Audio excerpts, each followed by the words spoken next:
Shalom saudara-saudara yang dikasihi oleh Tuhan. Hidup kita pasti pernah mengalami apa yang disebut dengan kepepet. Saudara, ada orang yang karena kepepet maka dia mendapatkan kemampuan yang luar biasa mengatasinya.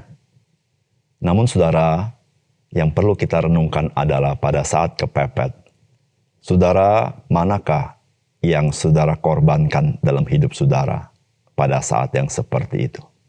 Saudara di situ menggambarkan siapakah kita sesungguhnya.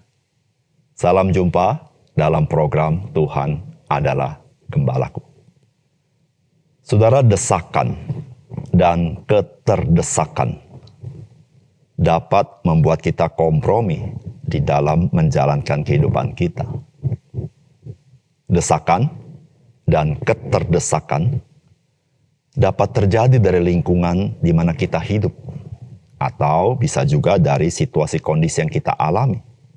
Namun saudara, kita harus ingat bahwa hal itu bisa lahir dari batin kita sendiri, bukan karena sikon atau lingkungan. Saudara, kita masih ingat bagaimana Raja Saul membawa kurban sebelum Imam Samuel tiba. Dan alasannya adalah bahwa rakyat sudah mendesaknya. Padahal saudara, dia tidak boleh membawa kurban sebagai seorang raja kepada Tuhan.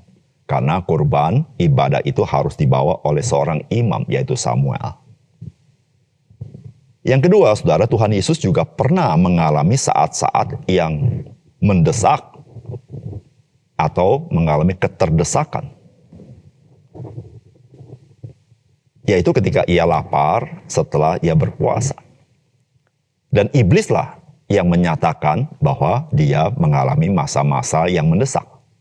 Maka itu iblis menyuruh Tuhan Yesus mengubah batu menjadi roti. Tetapi saudara, Tuhan Yesus tidak mau melakukannya, saudara. Saudara, hal ini memberitahukan kepada kita bahwa keterdesakan atau desakan dari manapun sisinya, saudara, tidak boleh membuat kita tidak menguasai diri. Sehingga kita tidak lagi takut akan Tuhan. Saudara, mari kita membaca 1 Raja-Raja pasal 14 ayat 21 sampai 31. Adapun Rehabiam anak Salomo, ia memerintah di Yehuda. Rehabiam berumur 41 tahun pada waktu ia menjadi raja. Dan 17 tahun lamanya ia memerintah di Yerusalem, kota yang dipilih Tuhan dari antara segala suku Israel untuk membuat namanya tinggal di sana. Nama ibunya ialah Naamah, seorang perempuan Amon.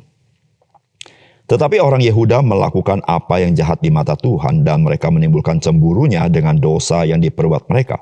Lebih daripada segala yang dilakukan nenek moyang mereka. Sebab mereka pun juga mendirikan tempat-tempat pengorbanan dan tugu-tugu berhala dan tiang-tiang berhala di atas setiap bukit yang tinggi dan di bawah setiap pohon yang rimbun. Bahkan ada pelacuran bakti di negeri itu. Mereka berlaku sesuai dengan segala perbuatan keji bangsa-bangsa yang telah dihalau Tuhan dari orang Israel. Tetapi pada tahun kelima zaman Raja Rehabeam, majulah Sisak Raja Mesir menyerang Yerusalem.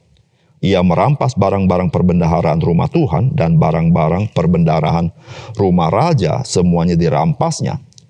Ia merampas juga segala perisai emas yang dibuat Salomo. Sebagai gantinya, Raja Rehabiam membuat perisai-perisai tembaga yang dipercayakannya kepada pemimpin-pemimpin bentara yang menjaga pintu istana raja. Setiap kali raja masuk ke rumah Tuhan, bentara-bentara membawa masuk perisai-perisai itu, dan mereka pula yang mengembalikannya ke kamar jaga para bentara. Selebihnya dari riwayat Rehabiam dan segala yang dilakukannya, bukankah semuanya itu tertulis dalam kitab sejarah Raja-Raja Yehuda? Dan terus-menerus perang ada antara Rehabiam dan Yerobeam. Kemudian Rehabiam mendapat perhentian bersama-sama dengan nenek moyangnya, dan ia dikuburkan di samping nenek moyangnya di kota Daud. Nama ibunya ialah Naamah, seorang perempuan Amon. Maka Abiam anaknya menjadi raja menggantikan dia. Saudara yang dikasihi oleh Tuhan, Rehabeam menggantikan ayahnya Salomo untuk menjadi raja. Hanya Rehabeam menjadi raja untuk wilayah Yehuda. Saudara, pada masa kekuasaannya, Alkitab mencatat rakyat Yehuda membiasakan diri dengan kebiasaan bangsa Kanaan, yakni menyembah Baal dan Asyera. Saudara, semuanya ini bukan terjadi begitu saja, tetapi kemungkinan besar karena istri daripada Rehabeam yang bernama Maakah, ia juga menyembah Asyera. Saudara, apakah pesan firman Tuhan bagi kita? Saudara, yang pertama, menghalalkan segala cara untuk memenuhi kebutuhan hidup kita dan untuk mencari keuntungan, itu merupakan tanda-tanda kita tidak percaya bahwa Tuhan adalah pemelihara hidup kita. Saudara, firman Tuhan berkata begini, adapun Rehabeam anak Salomo, ia memerintah di Yehuda. Rehabeam berumur 41 tahun pada waktu ia menjadi raja. Dan 17 tahun lamanya ia memerintah di Yerusalem, kota yang dipilih Tuhan dari antara segala suku Israel untuk membuat namanya tinggal di sana. Nama ibunya ialah Naamah, seorang perempuan Amon. Tetapi orang Yehuda melakukan apa yang jahat di mata Tuhan dan mereka menimbulkan kecemburuannya dengan dosa yang diperbuat mereka lebih daripada segala yang dilakukan nenek moyang mereka. Sebab mereka pun juga mendirikan tempat-tempat pengorbanan tugu-tugu berhala dan tiang-tiang berhala di atas setiap bukit yang tinggi dan di bawah setiap pohon yang rimbun. Bahkan ada pelacuran bakti di negeri itu. Mereka berlaku sesuai dengan segala perbuatan keji bangsa-bangsa yang telah dihalau Tuhan dari orang Israel. Saudara, Raja Rehabeam berkuasa atas tanah Yehuda. Saudara, di wilayah Yehuda itulah ada kota yang dipilih Tuhan untuk menempatkan nama Tuhan di sana, yang namanya kota Yerusalem.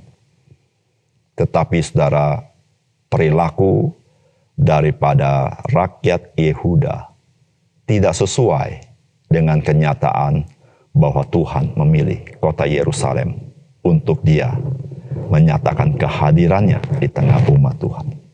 Saudara, orang-orang Yehuda, mereka menyembah Baal dan Asyera.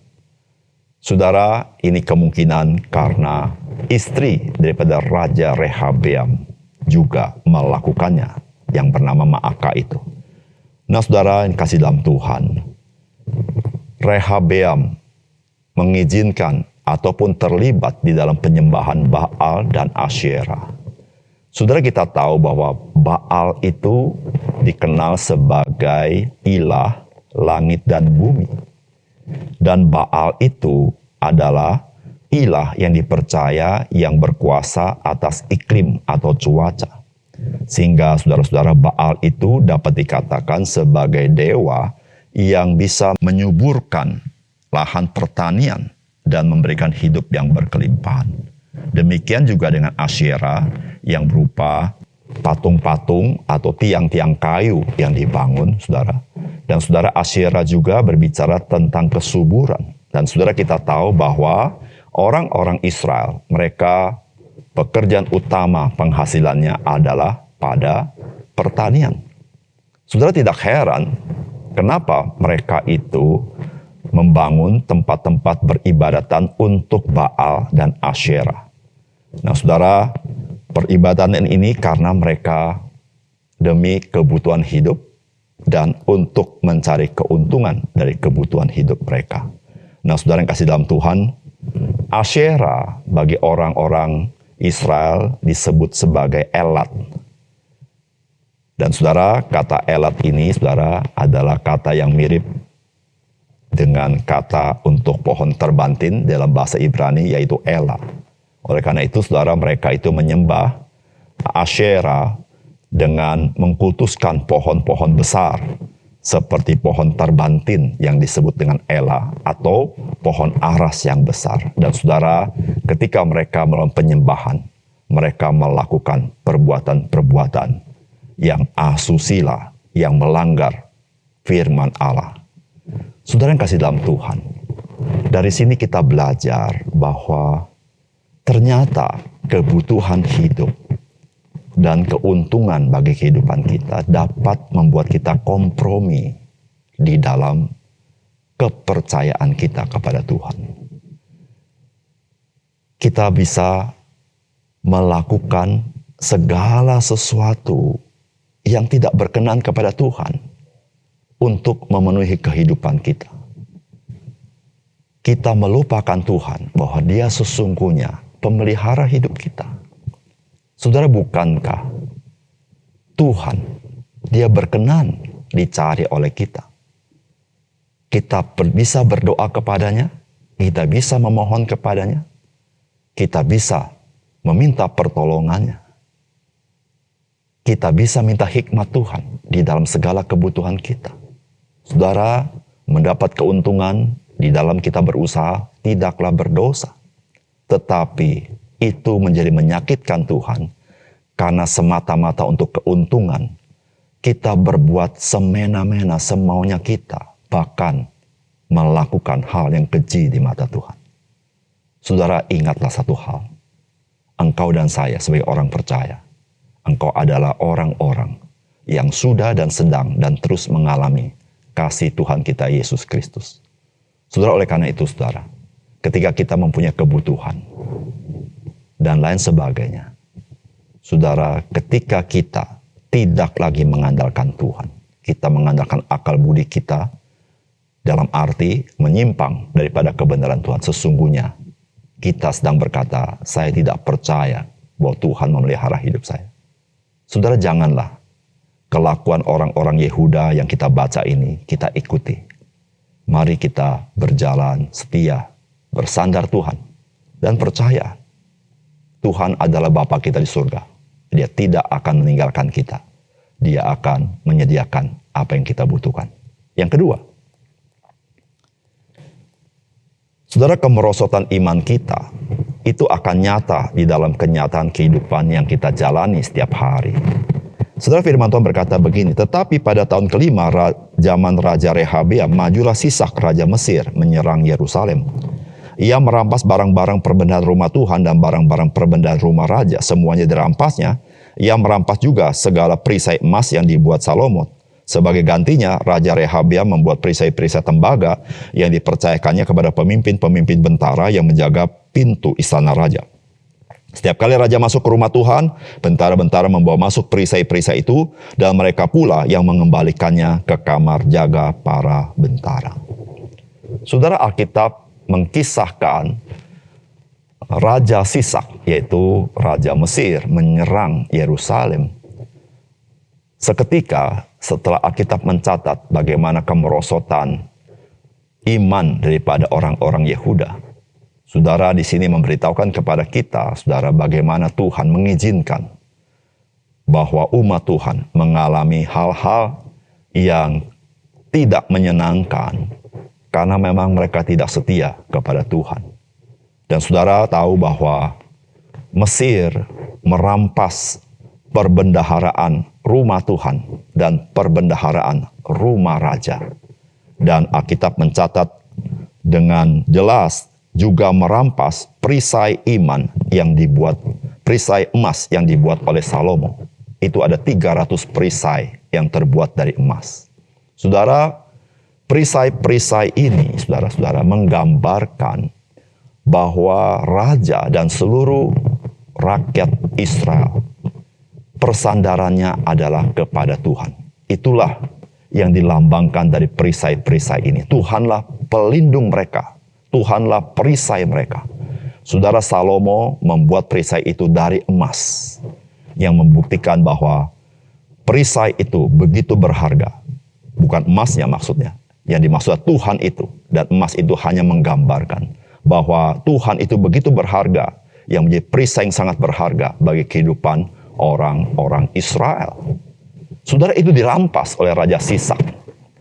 Saudara, Rehabeam tidak kehilangan akal karena emas sudah mulai tidak ada, maka Rehabeam menggantikan perisai-perisai emas itu dengan bahan tembaga. Kalau saudara tahu, tembaga itu hampir sama kuningnya dengan emas, agak mirip, tetapi berbeda, saudara. Saudara, sekarang Rehabeam membuatnya dari perisai-perisai tembaga. Setiap kali Rehabeam masuk ke rumah Tuhan, itu akan dibawa perisai-perisai itu yang menyatakan bahwa Rehabeam bersandar kepada Tuhan. Tuhan adalah perisainya. Tetapi saudara-saudara, melalui semuanya itu, maka nyatalah bahwa sesungguhnya persandaran Rehabeam kualitasnya hanya tembaga, tidak sekualitas emas.